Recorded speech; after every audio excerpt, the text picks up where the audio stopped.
जय जय रघुवीर समर्थ। शुकासारिखे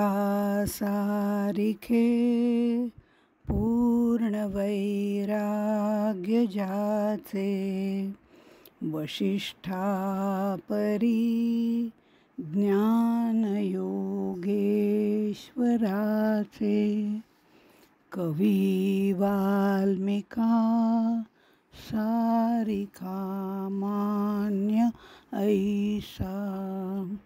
नमस्कार माझा सद्गुरु रामदासा। मन हेची राम जनी मेघश्याम, देही आत्मा राम पाहे डोळा। पाहुनिया डोळा स्वरूपी मुरावे, वाचेसी असावे राम नाम। जय जय रघुवीर समर्थ। श्री समर्थांना नतमस्तक होऊन वंदन करते, सर्व श्रोत्यांना अभिवादन करते आणि आज पुढचा समास आत्मारामाचा ब्रह्मनिरूपण त्याला सुरुवात करते। आज आपण ब्रह्मनिरूपण समासाला सुरुवात करणार आहोत।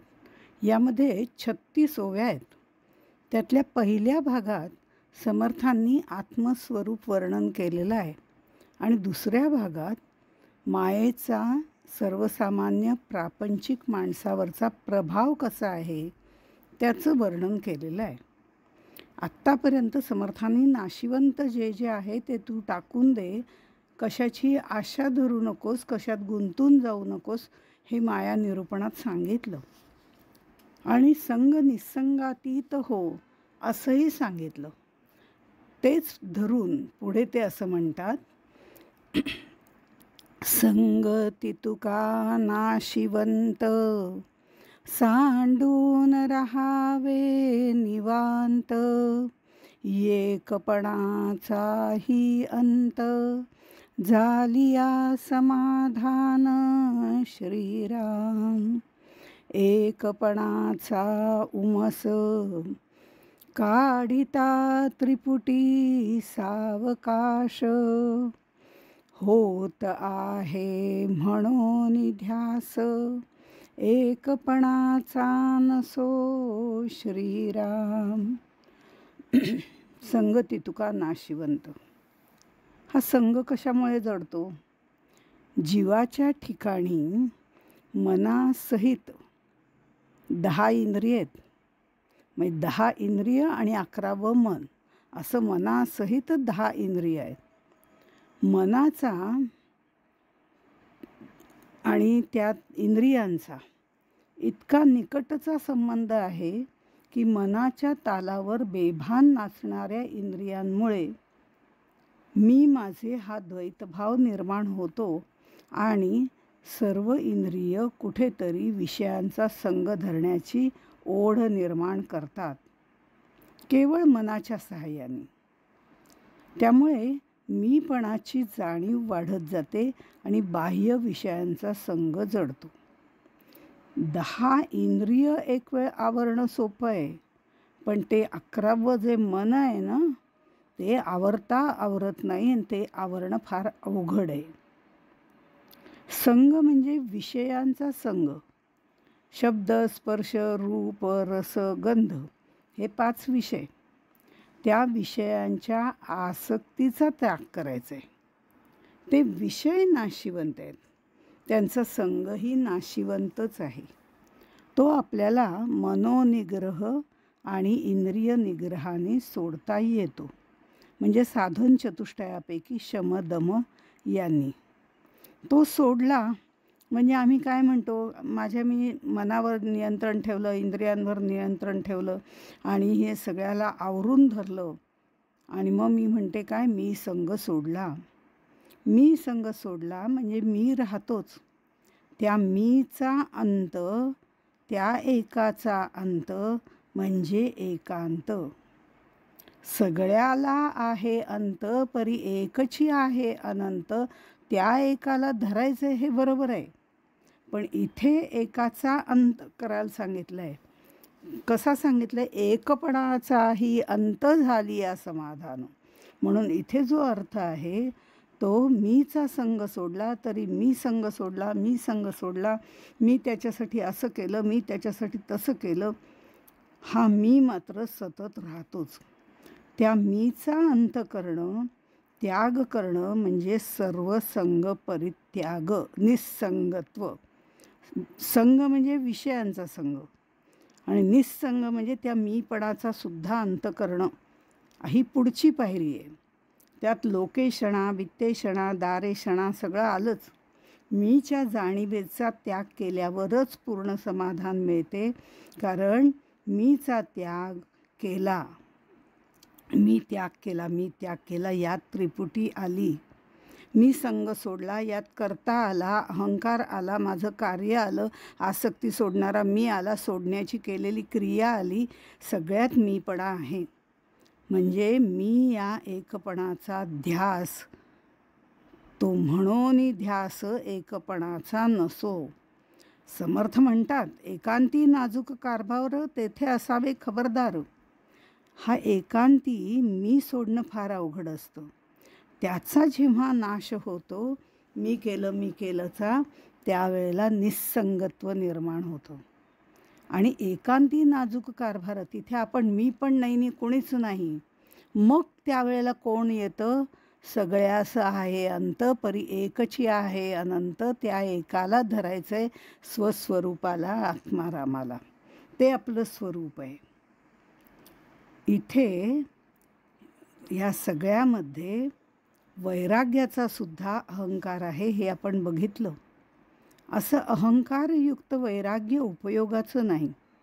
वैराग्याचा अहंकार निर्माण होऊ नये म्हणून समर्थांनी ही सूचना दिलेली आहे.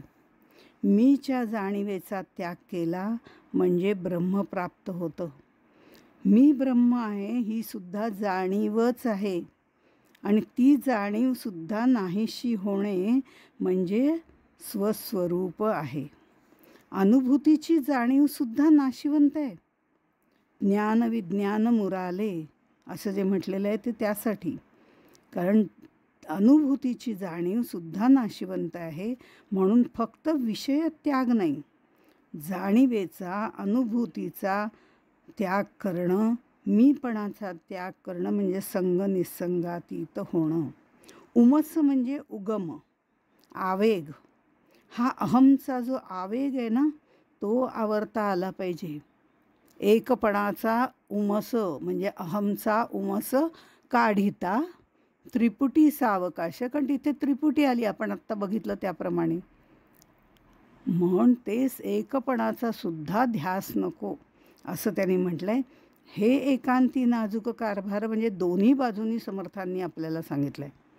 हे अत्यंत नाजूक अवस्था आहे, कारण ह्या सगळ्या मनाच्यावरती अवलंबून अशा अवस्था आहेत. त्यामुळे अहमचा आवेग हा सुद्धा आवरता आला पाहिजे. त्यावेळेला आपल्याला 4 महावाक्यांचा अर्थ कळतो. त्यावेळेला कळतो, कारण अहम ब्रह्मास्मीमध्ये सुद्धा अहमची जाणीव आहेच. कसं आहे, सगळ्यात पहिलं महावाक्य जर बघितलं तर ते प्रज्ञानम ब्रह्म असं आहे. प्रज्ञानम ब्रह्म हे अभ्यास वाक्य आहे. ह्याचा आपण वेद, शास्त्र, पुराण, प्रवचन, कीर्तन, सद्गुरुवचन या सगळ्यांनी मिळून अभ्यास करायचा असतो की प्रज्ञानम ब्रह्म, सगळीकडे हे ब्रह्मच आहे. आणि ते हळूहळू अभ्यास, सातत्याने त्याचा विचार, त्याच्यावरती त्याप्रमाणे आचरण, असं सगळ्या गोष्टी करत गेलं, निदिध्यास या सगळ्या गोष्टी करत गेलं की प्रज्ञानम ब्रह्म हे अभ्यास वाक्य आपल्याला कळतं की सगळीकडे तोच आहे. ते जेव्हा कळतं आणि ते वळायला लागतं, म्हणजे ते अंगामध्ये मुरायला लागतं, तेव्हा सद्गुरू उपदेश करतात, अरे सगळं ब्रह्म आहे हे तुला कळलं ना, मग तत्त्वमसि, मग ते सुद्धा तूच आहेस, सगळंच आहे ह्याच्यामध्ये, तू आलासच ना. मग तत्त्वम असी हे उपदेश वाक्य आहे. हे उपदेश वाक्य सद्गुरू आपल्याला सांगतात. आणि ते सद्गुरूंनी सांगितल्यानंतर त्या मुखातून कृपादृष्टीने दयार्द्र नजरेने आपल्याला जेव्हा सांगतात, त्याचा अभ्यास केल्यानंतर सातत्याने ते मनावर बिंबवल्यानंतर मग आपल्याला हळूहळू अनुभव यायला लागतो, अहम ब्रह्मास्मी. खरंच सद्गुरू जे सांगतात ना ते बरोबर आहे बरं का. त्यांनी तत्त्वमसी सांगितलं आणि मी जेव्हा विचार करायला लागलो, तप करायला लागलो, तप करणं म्हणजे सुद्धा एक प्रकारचा विचार करणं, विवेकपूर्ण आत्मानात्म विवेक वगैरे सर्व करणं म्हणजे तप करणंच आहे. त्यामुळे मला त्याचा अनुभव यायला लागतो, अहम ब्रह्मास्मी. आता हे अहम ब्रह्मास्मी आलं त्याच्यानंतर आपल्या लक्षात येतं आणि ते अहम अस्मी हे दोन्ही जेव्हा गळून पडतं तेव्हा सातत्याने घोषवाक्य निर्माण होतं, अयम आत्मा ब्रह्म, अयम आत्मा ब्रह्म. म्हणजे प्रज्ञानम ब्रह्म हे अभ्यासवाक्य आहे, तत्वम असी हे उपदेश वाक्य आहे, अहम ब्रह्मास्मी अनुभव वाक्य आहे आणि अयम आत्मा ब्रह्म हे घोषवाक्य आहे. पण समर्थ असं सांगतात, तत्वम असी महावाक्य उपदेश भला, परी त्याचा जप नाही बोलिला, तेथ विचारची केला पाहिजे साधके. ह्या साधक जेव्हा उच्च पदावर पोहोचतो, सिद्धत्वाकडे जातो आणि सिद्धत्वाची सुद्धा हळूहळू परिपूर्ण अवस्था त्याला यायला लागते, तेव्हा त्याला अयम आत्मा ब्रह्म हे समजायला लागतं. पण तत्वमसीमध्ये सुद्धा नुसता उपदेश आहे, त्याचा जप करायचा नाही. सद्गुरूंनी सांगितलं म्हणून जप करायचा, तर तसं नाही, त्याचा विचार केला पाहिजे. ते आपल्या अंगात कसं मुरवता येईल ते बघितलं पाहिजे, त्याचा निधिध्यास केला पाहिजे, सातत्याने त्या परब्रह्माच्या अनुसंधानात राहिलं पाहिजे. उपासना आहे, आराधना आहे, अनुसंधान आहे, ध्यान आहे, समाधी आहे, अनेक प्रकार असो. पण ह्याचा जप नाही केला काय, एक ते कृतीत आलं पाहिजे. कसं आहे, एक पारधी असतो, तो पक्ष्यांना पकडतो आणि पक्ष्यांना पकडल्यानंतर विकायला घेऊन जातो. साधूला जरा त्याची दया येते पक्ष्यांची, तो ते बघतो तेव्हा तो म्हणतो, बाबा त्यांना दे परत, मी विकत घेतो. तो म्हणतो ठीक आहे, सगळे पक्षी एकाच ठिकाणी विकले गेले. त्याला पैसे देतो आणि नंतर विकत घेतो. आता विकत घेतल्यानंतर तो साधू त्या पक्ष्यांना तिथे उपदेश करतो आणि म्हणतो, हे बघा, लक्षात ठेवा, असे कुठेही पडलेले दाणे मी कधीही खाणार नाही, खाल्ले तरी मी जाळ्यात अडकणार नाही. म्हणजे तिथे सगळं विचार करून मग तुम्ही दाणे खाल, जाळं वगैरे नाही ना, हे सगळं बघून दाणे खाल. अशा पद्धतीने तो त्यांना उपदेश करतो की मी दाणे खाणार नाही, खाल्ले तरी जाळ्यात अडकणार नाही. पक्षी अगदी ते तोंडपाठ करतात, जपच करतात, मी दाणे खाणार नाही, खाल्ले तरी जाळ्यात अडकणार नाही, मी दाणे खाणार नाही, खाल्ले तरी जाळ्यात अडकणार नाही. कळलंय ना म्हणले तुम्हाला आता? हां ठीक आहे. मग आता तो सगळ्यांना सोडून देतो. सोडून दिल्यानंतर पुन्हा थोडे दिवसांनी बघतो, तो पारधी पुन्हा सगळ्यांना पकडून आणत असतो पक्ष्यांना. साधू म्हणतो, हे काय, हे यांनी पुन्हा पकडले आणि हे तर तेच पक्षी आहेत. कारण जाळ्यातनं पकडून आणलेले जे पक्षी होते ते सगळे हेच म्हणत होते, मी दाणे खाणार नाही, खाल्ले तरी जाळ्यात सापडणार नाही. म्हणजे ह्याचा फक्त जप केला गेला, ते अंगीकारलं नाही, ते आचरणात आणलं नाही. आणि आचरण आणि निधिध्यासन या अत्यंत महत्त्वाच्या पायऱ्या आहेत. नुसतं शब्दज्ञान असून उपयोगी नाही, ते आचरणातच आलं पाहिजे. तोपर्यंत अहम अस्मी गळत नाही आणि तत्वमसीचा अर्थ समजत नाही. अशा तऱ्हेने ह्या गोष्टी आहेत. म्हणून त्याचा जप नाही, त्याचा विचार केला पाहिजे असं समर्थ सांगतात. म्हणजे ह्याच्यानंतर आपल्याला सगळ्यामध्ये अहमचा जो आवेग, कारण संग निसंग होणे वगैरे ठीक आहे, इथे त्यांनी म्हटलं एकपणाचा उमस. उमस म्हणजे उगम, आवेग. हा अहमचा उगम किंवा आवेग आवरता आला पाहिजे, तो थांबला पाहिजे. नुसतं देहतादात्म्याप्रमाणे किंवा देवतादात्म्य उपयोगाचे नाही. देहतादात्म्य देहबुद्धीने वाढते आणि आत्मबुद्धीने देवतादात्म्य वाढते. पण तादात्म्य आणि एकरूपत्व याच्यात फरक आहे. आदरणीय वरदानंद भारती एक छान उदाहरण देतात. मारुतीला शेंदूर लावून लावून लेप लावतात ना, त्याच्यावर शेंदुराचे अनेक प्रकारचे, हे सातत्याने लेप लावून लावून त्याच्यावर पुटं चढवतात. तो शेंदूर जो वर लावलेला आहे तो मारुतीसारखाच दिसायला लागतो.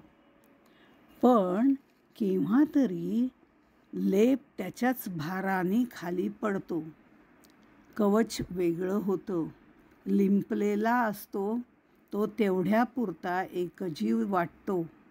ते तादात्म्य पावणं आहे, एकरूप होणं नाही. एकावर एक लेप चढवलेत आणि त्यामुळे तो तसाच दिसतोय, हे आपल्याला एकजीव झाल्यासारखं वाटतं, पण ते तादात्म्य पावणं आहे. देह तादात्म्य, देह आपला जसा एकरूप होऊन जातो त्याच्यापासून बाजूलाही होऊ शकतो, त्याप्रमाणे देह तादात्म्याप्रमाणे हा एकरूप होणं आणि तादात्म्य होणं यात फरक आहे.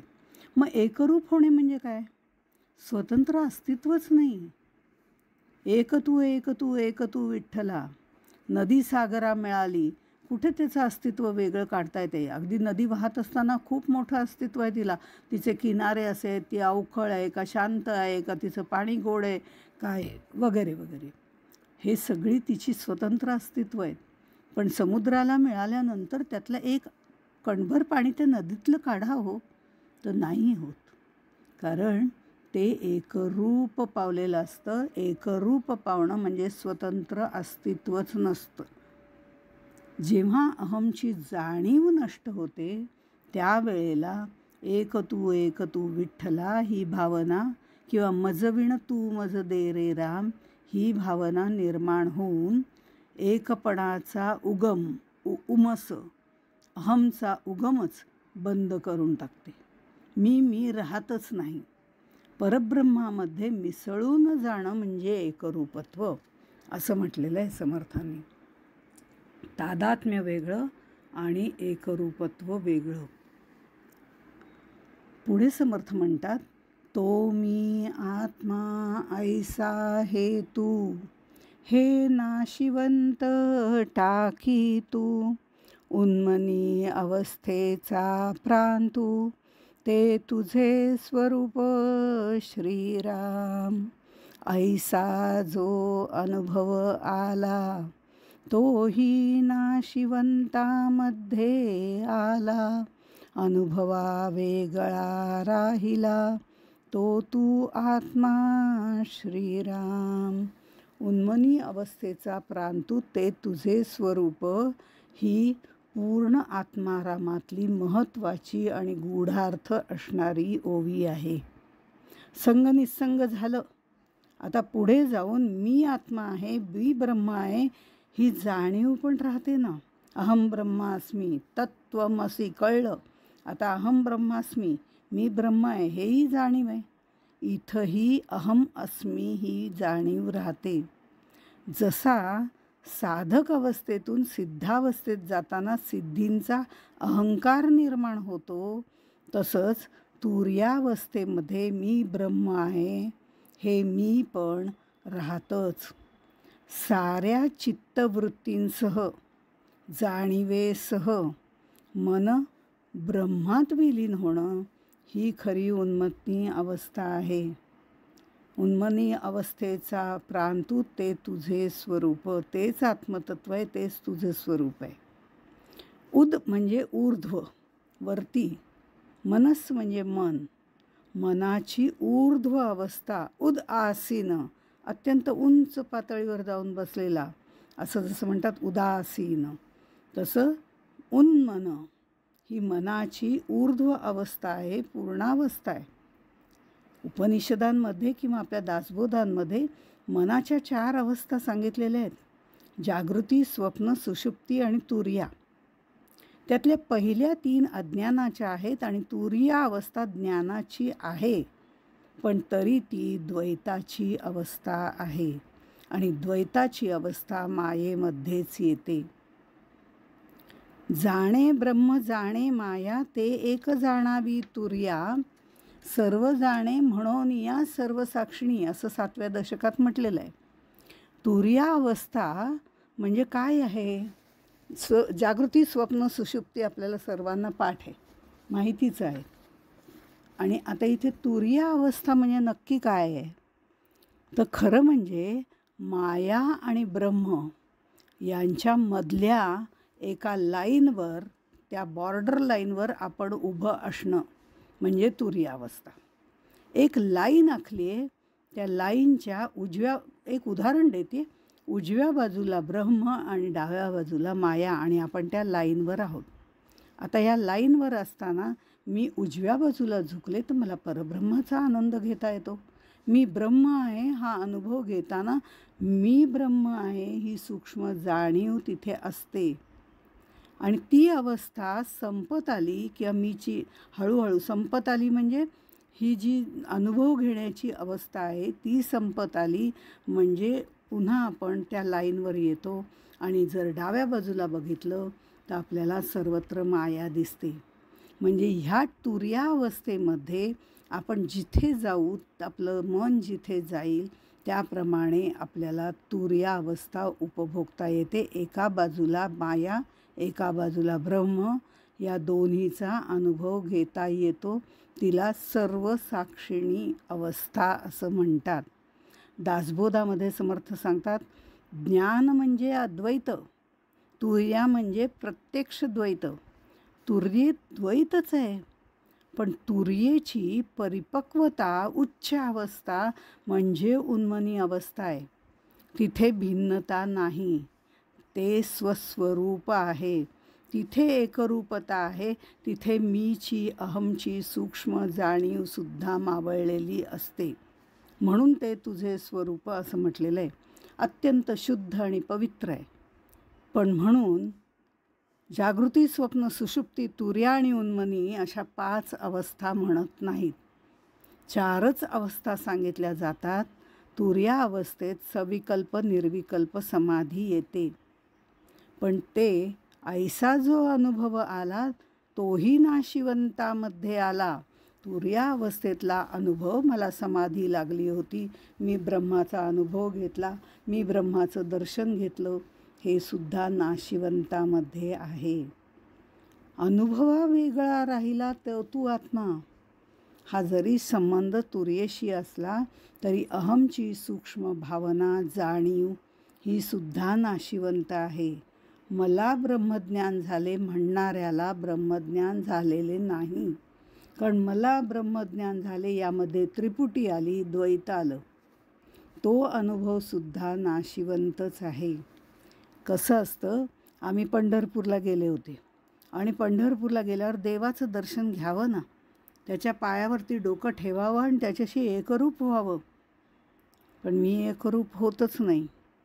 मी पंढरपूरला गेल्यावर सेल्फी काढण्यामध्ये इतका काही दंग झालेली असते की देवाचं दर्शन घेताना मी, पायरीवर डोकं ठेवताना मी, चंद्रभागेत स्नान करताना मी, ज्याचे दर्शन घ्यायचं त्याच्याशी मी एकरूप होतच नाही. मी प्रत्येक वेळेला वेगळीच राहते. ते सुद्धा माझ्या खोट्या देहबुद्धीच्या खोट्या मी बरोबर.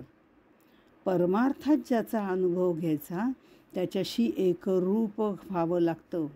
द्वैत गेल्याशिवाय त्रिपुटी जाणार नाही आणि त्रिपुटी गेल्याशिवाय द्वैत जाणार नाही आणि द्वैत असेपर्यंत एकरूपता नाही. पण उन्मनी अवस्थेमध्ये साधक परब्रह्मात विलीन होऊन जातो. त्या अवस्थेला नाशिवंत म्हणता येत नाही, कारण तिथे त्रिपुटी नाही. म्हणून उन्मनी अवस्थेचा त्याग अपेक्षित नाही. गाढ झोपेचं विलक्षण सुख असतं हे आपल्याला माहिती आहे. पण मला ही झोप कधी लागली आणि झोपेत ते मला कधी जाणवतं का? मला समजतसुद्धा नाही. म्हणून तर मी म्हणते इतकी गाढ झोप लागली होती की चोर येऊन गेले मला कळलंच नाही. म्हणजे गाढ झोप, मला झोप लागली हे सुद्धा जाणवत नाही. मी झोप घेते हा अनुभवही मला येत नाही, कारण अनुभव घ्यायला मी वेगळी राहिलेलीच नसते. मी त्या झोपेशी एकरूप झालेली असते. पण जागं झाल्यावर मला गाढ झोप लागली होती हे समजतं. हे कुणाला समजलं? मला तर अनुभव नाही. पण आतमध्ये बसलेला तो साक्षी आहे. तो अनुभवा वेगळा राहिला तो तू आत्मा, असं समर्थांनी म्हटलेलं आहे. त्याच्या पुढे जाऊन समर्थ म्हणतात, हेही न घडे बोलणे, आता पारेरा किती देणे, वेदशास्त्रे पुराणे, तेही नासोन जाती श्रीराम. ग्रंथ ती तुका बोलिला, आत्मा त्या वेगळा राहिला, ये मायेचा स्पर्श झाला, नाहीच तयासी श्रीराम. हेही न घडे बोलणे, आता पाऱ्हेरा किती देणे. याचा संबंध हेही आधीच्या गोष्टीशी आहे. संगत त्याग करावा, एकपणाचा ध्यास घेऊ नये, अन्यथा अहंकार होईल. मी ब्रह्म आहे, यातही अहमची सूक्ष्म भावना आहे. तुर्या अवस्थेला ओलांडून जाईपर्यंत त्यागाची भाषा असते. उन्मनी अवस्था प्राप्त झाल्यावरती तू त्याग कर हे बोलणंच संपतं. हेही इथपर्यंत सगळं आलं. आता त्यासाठी किती पारेरा, म्हणजे किती उदाहरणं देऊन किती पाल्हाळ लावू. वेद शास्त्र हे सुद्धा आत्म्याचं वर्णन करून थकलेत. आता उन्मनी अवस्थेमध्ये त्याग करायला तिथे दुसरा कोणी नाहीच आहे. हे वेदशास्त्र वगैरे आहेत ही सुद्धा नाशिवंत आहेत, कारण ती शाब्दिक वर्णन आहेत. आत्म्याचं परिपूर्ण वर्णन त्यांनाही करता येत नाही, कारण ते शब्द माईक आहेत. आत्म्याला मायेचा स्पर्श नाही. शुद्ध विमल ब्रह्माला मायेचा स्पर्श नाही. पण तरीही समर्थ ते स्वरूप कसं आहे हे वर्णन शिष्याला करून देतात, कारण आधी मुळामध्ये ज्याच्यापर्यंत जायचं आहे त्याची निदान शाब्दिक ओळख तरी व्हायला पाहिजे.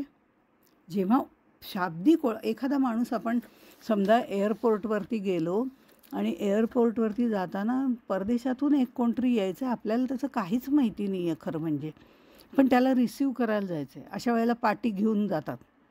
ती पाटी बघून तो माणूस म्हणतो मी हे आहे, किंवा त्याचा एक आयडेंटिटीचा फोटो आहे तो आपल्याकडे असला तर आपण म्हणतो हां हा फोटो आणि हा बरोबर आहे. असं कुठेतरी आपण त्याची ओळख करून घेतो.